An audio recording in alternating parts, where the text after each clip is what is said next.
everybody, wherever you are in the world. This is the Inter Worldwide Podcast number 67. And I am not Anthony, as you can tell from my accent. This is Alessandro from San Francisco. And today we're going to have another couple of Italians as guests. This is not a takeover. This is not planned. This is nothing to do with what happened in the recent past with Inter. Anthony and I agree on this before the game, so don't worry. Today, my guest will be Giulio Di Cienzo from Milano. Hi, Giulio. Hi, everyone. And Hendrick. Hi, Hendrick is from the Netherlands. Hi, everyone. I'm fine. Good morning, good afternoon, good evening. All Inter's fun in the world, spread all over in the world and angry all over in the world, I guess. But Forza Inter. Okay. So I apologize in advance for our accents. If you're not from Italy and you don't like the Italian accent, you don't like the Italian movies or TV show or whatever, I apologize. Probably you can skip this podcast, but go directly to 68 and that's it. Exactly.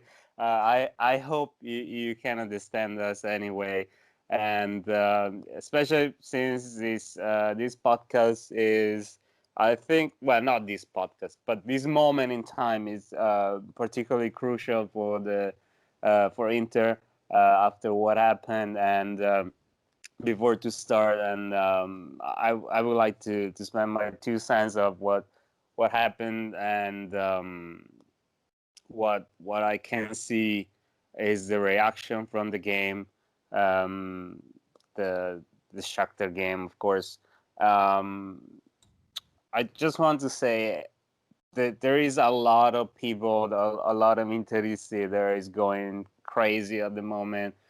A lot of reaction that I think was just from the final that we lost in Europa League of the previous season, but like a few months ago, this craziness, this madness was building up, and people just needed an excuse to blow up, and I think this was a perfect excuse, even though just a week ago, if we had drawn with Borussia, we were out of the game, out of Europa, Champions League already. So it wasn't something like, oh my God, this is completely out of the blue, I can't believe it.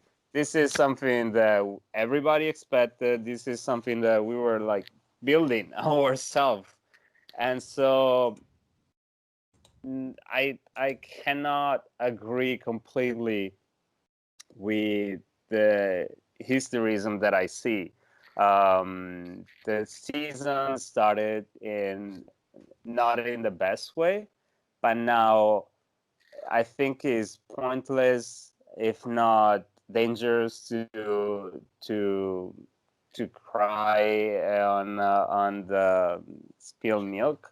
So I think we just have to shut up and play, because that's the only way to end this season in a positive way. Otherwise, it's gonna get worse and worse. Now I want to know, Giulio, please go ahead. We are forced to shut up and play because we have many games before Christmas. So this is a fact. The problem with the Shakhtar game is that we were ready for the elimination in some way, because we had some terrible moments in the other games. But when you have the fact in front of you and you see that game that went in a certain way, it's you have to talk about that, because you realize that there are some problems, and now you have to face it, because you don't have the European Cups anymore.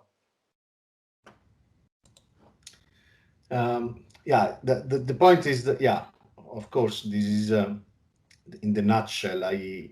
I would like to do 2 comments here. The first one, let's say, more immediate and based on what Giulio just said. And that's, yeah, I mean, I try to translate a little bit or elaborate a little bit. Clearly, if Inter would have won, 2-0, the end of the first half, and on the other game, consciously or unconsciously, Borussia and Real would have draw, then we of course we would be pissed off anyway. That's for sure. But you may have a certain, let's say, rationalization of what happened. Say, okay, guys, we have missed a couple of matches in the first 2 or 3 rounds, and this is what happened. I mean, we have done the points that we had to do. Unfortunately, there was just one missing. And then, in the one missing, you can legitimately regret over, for example, a couple of VAR calls or not calls, I would say, a couple of very unlucky situations, like, for example, the match in Donetsk when Inter definitely deserved to win largely. So, it would have been a different state of mind, a different feelings. In this way, you have really, pulled out any alibi to the trainer, to the players, to the club as well. I mean, and I'm not a fan of all guilties, no guilties, but I think that everyone has to do a self-consciousness examination and look into their souls and what they have done to be sure that they have done everything for avoiding this moment. Because I'm pretty sure that one thing in this very moment, where all Inter's fans in the world are also a little bit divided about the responsibilities, I think that there is one thing that we should all agree, and is that no one has done what he was supposed to do, individually and collectively. That's my point. Another fact is that it's always the same story. It's the third year in a row that you get to a crucial match and you get the same problems every year, and there is never that step that everyone is expecting, and it's not a good situation. Well, what I was trying to say though is that since the final, the Europa League final, week after week, game after game, we try to find something. We as Interisti, we try to find something to attack our team, to attack our players, to attack our coach especially, or to attack Inter itself. And this is not good. And sooner or later, you're gonna pay this. I just think Gagliardini was a problem, Hakimi was a problem, Eriksen was a problem, Conte is a problem, the formation, how you play with the midfield is a problem. But as soon as we change that little thing, you find something different that you don't like, and so on and so on and so on. Which I understand. We want a perfect team that wins every single game 5-0, and we go back to be the best team in the world. But right now, I just think that we should take a step back and try to breathe. I understand it's hard because nobody wants to be completely out of Europa League or Champions League or playing Europe, but at the same time, we still have a good chance to win in Italy. And since we didn't win in Italy and in Europe for a long time now, it's about 10 years, I think it could be a good start. So I don't know, that's what I think. No, I understand the bright side of what you say, and definitely this is also a rational way to approach.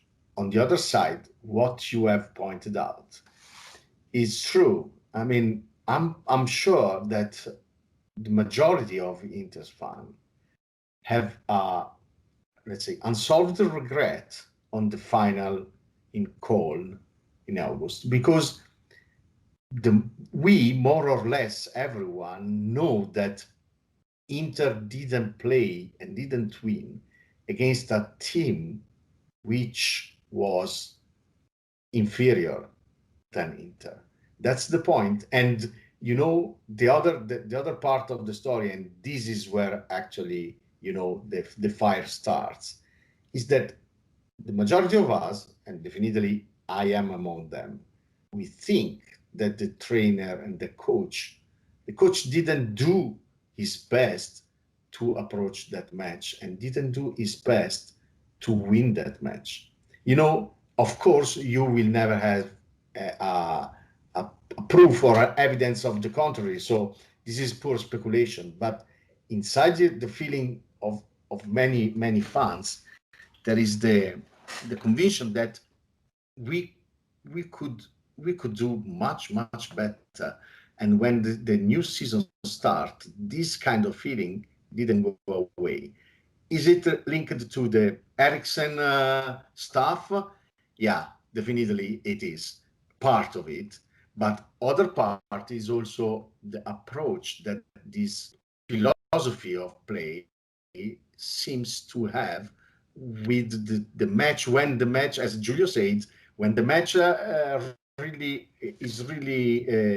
count, it does really matter. We don't have a positive attitude, and this is a mindset. And then, you know, the simple guy inside me asks what a trainer and a coach is for if he's not able to change a mindset.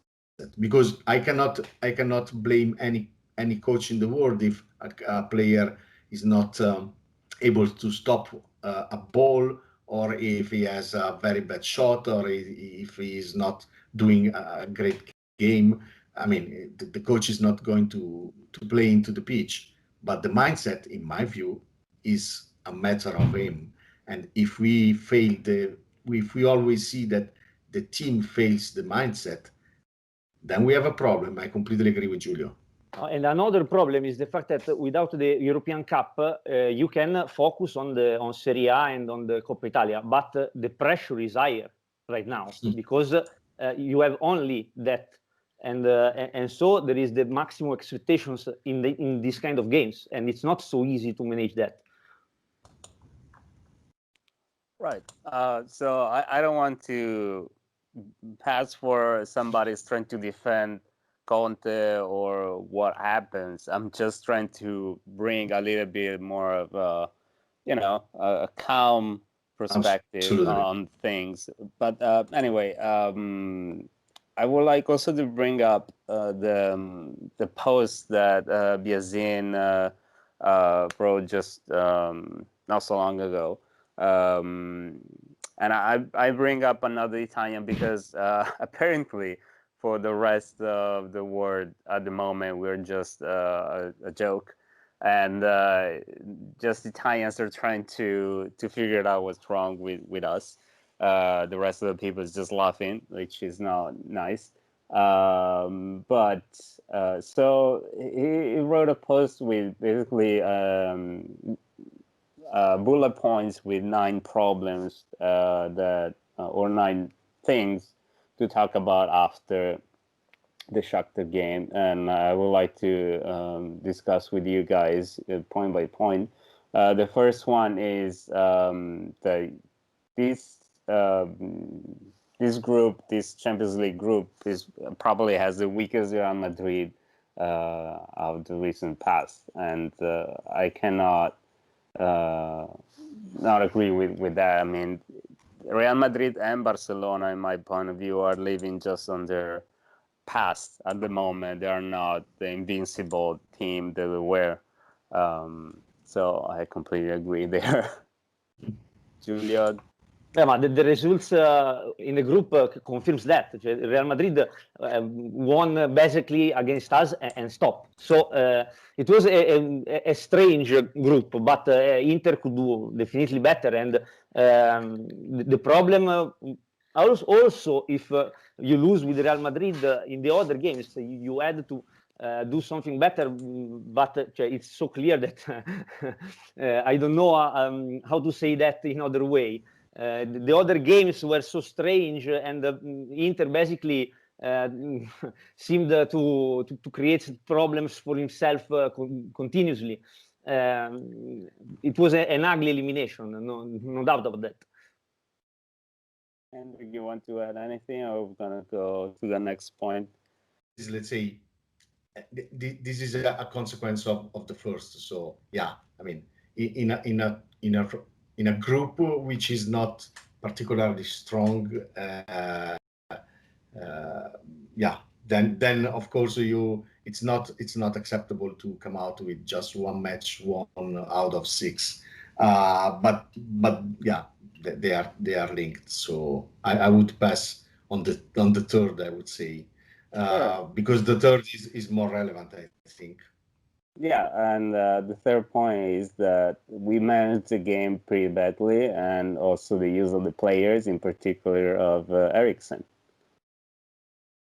So, what do you want to say about the first problem of the Shakhtar match is the fact that Conte seemed surprised from how Castro played, and it was very similar to the first match. They played a defensive game, only defensive game, and the Inter didn't have ideas to how resolve that problem. And so after some minutes, it was clear that he needed to change something, to try to do something more, find more quality in his men. And so Eriksen obviously was a solution, but it's always the same problem about him. I think that this point has a lot to do with what Giulio said in the very beginning about the mindset attitude. This is, it's a little bit the chicken and egg.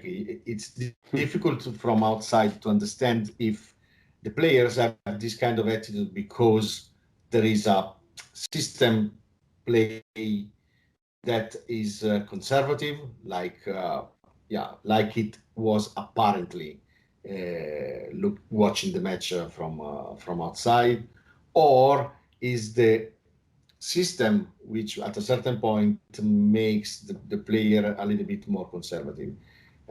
We don't know, but for sure, I may definitely understand that you may want to try to limit the risk to be run in the first, say, 60 minutes, okay? Even because, again, the results of the match was not the only condition needed to go through. So I may understand that you want also to listen what happens in the other pitch. But when you know that Real is winning 2-0 and unless strange things, we have solved already a part of the problem. After 60 minutes, you are still 0-0 when basically for 60 minutes, you have seen your team, your players do exactly, repeatedly the same thing, having the same outcome constantly. Try, do something, change. And then, at the end, if it's gonna be not okay, even with the change, I mean, again, you can go and tell everyone, listen, guys, we have made our plan.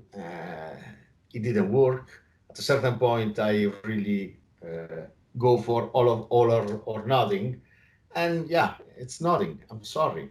We have tried. Fine. I can accept such a kind of bad day. But when you see people on the bench and the last replacement, the last subs are 2 defensive flankers. Yeah, I mean, and Eriksen inside at the 85th minute is difficult to understand, at least for me. And I add to this that Conte in this kind of match, he sticks to his plan, delaying the changes, and he seems that he has a total faith in what he think before the game. And never changes that kind of games. Also in the Europa League finals, in all that kind of matches, always the changes happens some minutes after something happens, and usually something bad. Yeah, so then I will skip to the point number 5. Point number 4 is just how bad and aggressive was in the post-match. But the thing that drove me nuts, honestly, is point 5, which is Conte is like almost proud of the fact that when we play the other team, have to change their tactic, their model, to play against us. Like if it's something to be proud of, and not something like, oh, they already know how we play, and so they just need to mirror us, and that's it. So I don't understand this proud of like, look, they had to play 3-5-2 and now play their usual formation to play against us. What I don't understand why it's so proud of it. No, but I maybe I understand this because okay, you demonstrate your strength, and the opponents are forced to adapt to come after you. But apart of that, if you know that, do something, because you that listen to vox2box, you know that it's something that I said from the last year. Yeah. It's a constant thing. Every time that the other teams use the 3-5-2 in mirroring our tactics, we have always the same problems. But also in recent games like against Torino and against Parma, it's always the same game, always. And you cannot be surprised about that. And sometimes you have to think something different, like we said before. The last year, I thought that a player like Eriksen could bring something different with his quality, with his shots, the ability, with free kicks and so on. But we are in the same situation of the last year instead. Yeah, so what he thinks is something positive is actually not. I mean, I understand the other team is changing, but it's changing because it knows you, and what you think is something as long as it works, as long as it works, they will continue to do that. I expect also Cagliari to do something like that. Something like that. Yeah, we're coming. Yeah, we're gonna talk about Cagliari very soon. I just want to finish this, but Hendrick, if you want to add something. No, yeah, just stressing the concept that Shakhtar is not the first one doing this, because and also with the matches that luckily went okay, like for example Genoa and Bologna, but there have been other situations like Parma, for example, and other matches that we didn't win, or we really run a risk to lose, like against Torino, where basically all the opponents did exactly the same thing, as Giulio said. So, and we have been always very critical to solve that puzzle. Of course, if we can find a goal in the first minutes, then yeah, we can break a little bit this kind of counter plan, because yeah, the other team has the necessity to move forward and try to attack a little bit more. But otherwise, if you don't find a goal in the first half, say, yeah, then we have a problem, and we have a problem because the trainer, as my understanding is that the coach doesn't want I mean, it doesn't have so urgency to change something, except when something is completely lost, like 0-2 behind against Torino. Then yeah, he made some changes and it worked. Also against Fiorentina, same things.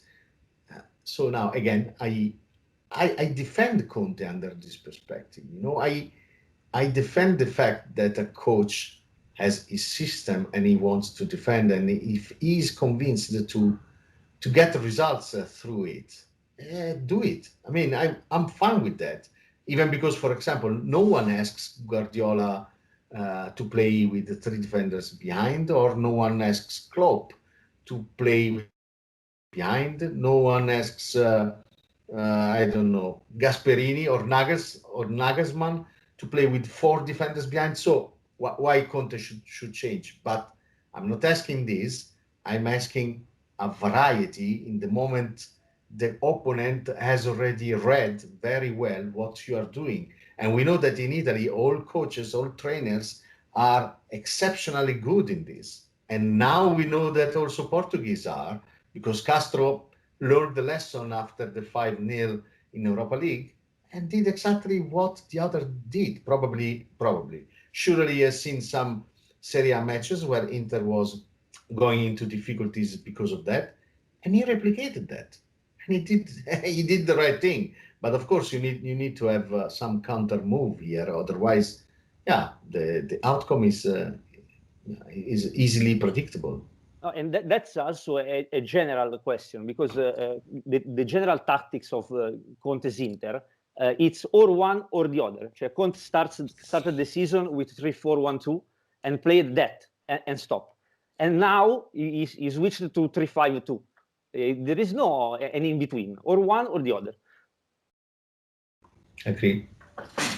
So yeah, going back to the list again, but also on the post game, there is one point is how you should use better the players, and that it just linked to the plan B that was mentioned in the post game. Do we have a plan B? Is there something that we actually have? Because in my opinion, we don't. But Conte says, "Oh, if I reveal my plan B, then we're in trouble." I think we are in trouble, and there is no plan B. Giulio, do you know any plan B? No. It's evident that we don't have a plan B. If not, to switch with an offensive midfielder and play 3-4-1-2. But it's a plan B that we know that has nearly the same problems as the plan A, because the attacking midfielder didn't work out so well in the previous games. So it's not a real plan B. And it's difficult to understand why Conte was so angry about that. Okay, o meglio, I understand that, but the problem is clear and it's tremendously evident. So we have to think something sooner or later about that. Hendrick, do you know of any plan B? No, I mean, I would be curious to see it. I mean, if there is one, I'm eager to see it. Point is that I mean, it's all the exchange of said. I mean, even if you read also the transcription of the dialogue, it is a little bit surreal, because I mean, my first thing would have been, listen, okay, you don't want to let the world know your plan B. You know what? You didn't use it. You went out of Champions League. So when do you think that there is a better opportunity to use it, if not when you are basically putting half of your season or even more at stake, plus the economic consequences of this elimination? So that would have been my first, let's say, counter question. Say, okay, you have a plan B. Why didn't you show it? Because the other one otherwise know that. Yeah. Okay. The only real difference in Inter style of play is when Sanchez play in the couple of strikers, and it's the real and only plan B that Inter has. But you have to play Sanchez instead of Lukaku or Lautaro Martinez, and this is the only movement that changed really Inter's game. Okay. Now we have just 2 points left, but I think they are crucial. We mentioned before, now the pressure, the only thing left is to win the Scudetto, which I was reading also David Amoyal was saying, well, probably Conte is the best coach under this situation, under pressure, and to win the Scudetto, which is not a competition where in one game you can be in or out, but it's a marathon. So probably this is the best scenario. Of course, it's not for us because we want to win something in Europe as well. But since this is it, do you think we actually have a chance now that we don't have to travel around the world, Europe for Europa League, and we just focus on this objective? But the real advantage is that now Conte could train his team, because with the many problems of this season, he didn't have any time to train really the team, and so now it's after the Christmas break, it changed that thing. But also the pressure grow, and it's not so easy to manage that. Also with the players, there must be a great mental work on the players, and you have to find a way to play that works, really works now. But I'm curious to see how Conte manage the team with less game to play. If he focus on a group like in the Europa League, if he will go on with the rotations and the changes. Hendrick, what do you think? I'm always a little bit in difficulties when I have to talk about Serie A, because I have my own conviction about Serie A. So that's why I'm particularly angry, because for me it's a European competition. Then let's say, let me put this way, theoretically speaking, yes. So having just the Serie A match to prepare, this is definitely an advantage for the team. Point is that I absolutely, and I hope to be wrong here, but I don't believe, not even for a moment, that Inter can win the Serie A. So yes, definitely, theoretically speaking, this can be an advantage that Conte, Inter, and the club should be able to exploit. And if they don't do that, shame on them.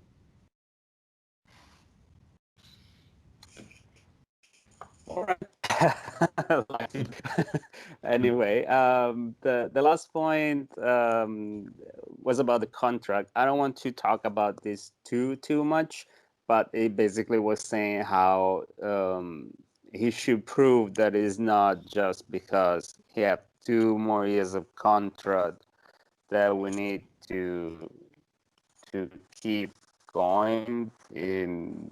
But I think it's very complicated right now for many reasons. I don't know if you guys comment on this point or not. Giulio, you want anything? You want to say anything about it? No. My problem is who would come instead of Conte. It's not so easy to answer that question, because everyone answer is Allegri, but then you have to take him right now, to change everything or so on, to pay him, and to face a great change in the middle of the season. And it's not so easy. And if Allegri don't come, who you will call? Apart the Ghostbusters, you're gonna call. It's not so easy to find someone that should survive in this situation. Yeah, for me, Hendrick? the contract aspect here. It's a little bit, it's a little bit a sensitive one. If you have a contract, and I can speak, I can ask you directly, you both guys, you have a contract, and this contract says that you are going to cash X money for the next 12 months. Why should you renounce of it if you have freely signed off this contract and the counterpart did the same? So, I'm from this standpoint, I am critical on who put, let's say, Inter in a situation where basically you are hostage of a contract, because, okay, no one could forecast the COVID situation. So I understand perfectly that the economy and the numbers of money are incredibly tough for everyone, including Inter. So clearly, I mean, you cannot spend so easily 24 million of euros just to tell a guy that he can stay at home. So no question on that. On the other side, the fact that you have put yourself with your decision complexively as a whole in this kind of situation, it tells me that you made a lot of mistakes. So now, and on top of it, of course, what Giulio said is true. In this moment, and objectively, Serie A is still on full run. So even if this is something that really disturbs me in this very moment, but rationally speaking, I would say that, I think that is probably the best thing to do is ending the season with Conte at the helm. But I'm afraid that the consequences of this will be paid for a long, long time. I think we did even worse with the Spalletti situation. We extend his contract years and then let him home. So I don't see anything new. No, yeah. Unfortunately, but the amount we did this the over amounts and over. were different, huh? I mean, Yeah, absolutely, but still, sure. It's not just some. We didn't give it just some chips, and it was quite a lot. Anyway, just to feed some duck.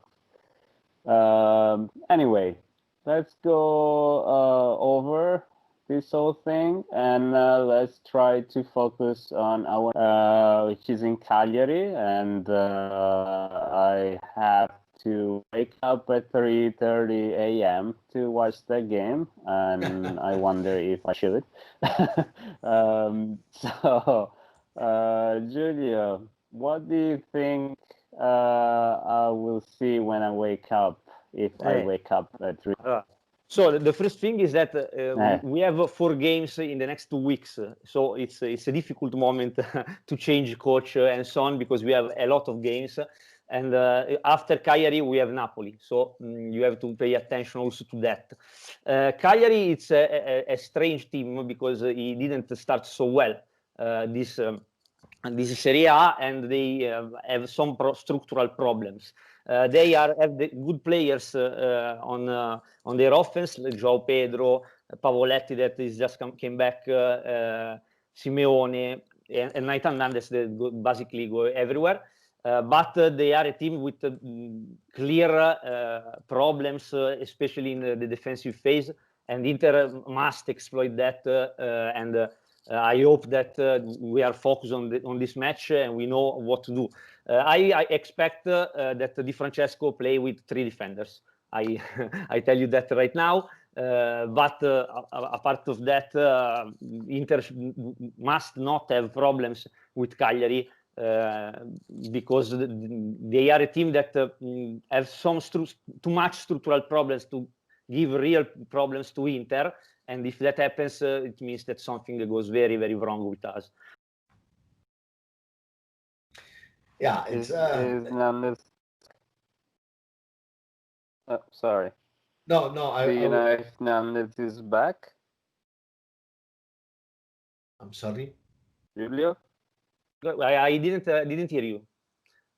Giulio. Sì, sono qua. Sorry. Do you know if Hernandez? No, I don't know, because it was tested negative to COVID, but then he had to get the medicals back and so on. So I don't think that he will be in the game, but we don't know until until Sunday. Sure. Sorry, Hendrick, go ahead. No. I just say that the main let's say the main topic in the match against Cagliari is how the guys, how the players are going to approach the match, and everything is a little bit around it.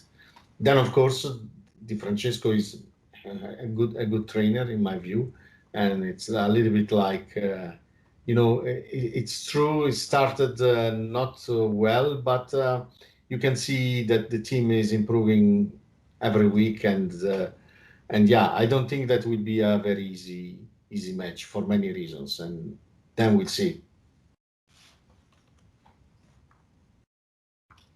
What do you think is the final result, Hendrick? You have to bet now. In the word I would like, I would say 2-1 or maybe even 2-0. In the Inter, I know, and I start In to be a reality, bit 1-1. Julia? Oh, I hope that we're going to win that. But I expect some sufferings. So something like 1-3, but suffer with a goal in the last minute, or 2-3, something like that. I expect some sufferings because they can play with their offensive players, and we can get some problems with that. Okay. Last thing, since I don't think we'll be able to record another podcast before the Napoli game. Napoli, in my opinion, is one of the contenders of the Scudetto this year, more than Juventus. They're getting together, and once Osimhen comes back, I think they are really, really a good team. So what do you think is gonna be our approach to that game? Giulio, I'll start with you. It's a big match, and we didn't start well the big match this season. So the first thing is about that. We have to approach this game in the right way, and then Napoli is a really, really dangerous squad, especially on the offensive side. They have a lot of quality, and they know that, and they play on that. They are not invincible, but you have to focus on the game and get ready to near everything. So it's a difficult game, and you have to approach that in the right way. And I hope that Conte has some good ideas about that, because you cannot go on the pitch and see what happens. You have to have a plan and go on that. We know the plan is 3-5-2, right? That's it. Maybe he's gonna use the plan B. Because what do you think? Oh, sorry. No, Giulio, go ahead, please. Because I was only pointing that with the Napoli plays a lot of offensive players, so we have to pay attention to their pressure on our defense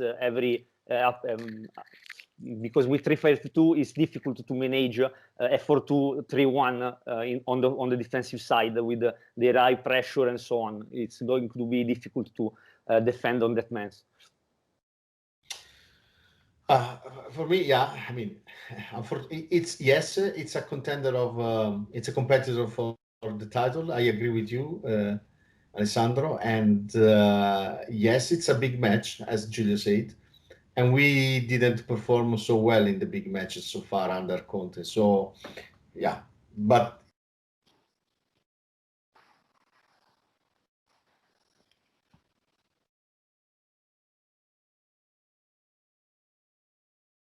serious contender of the title or not?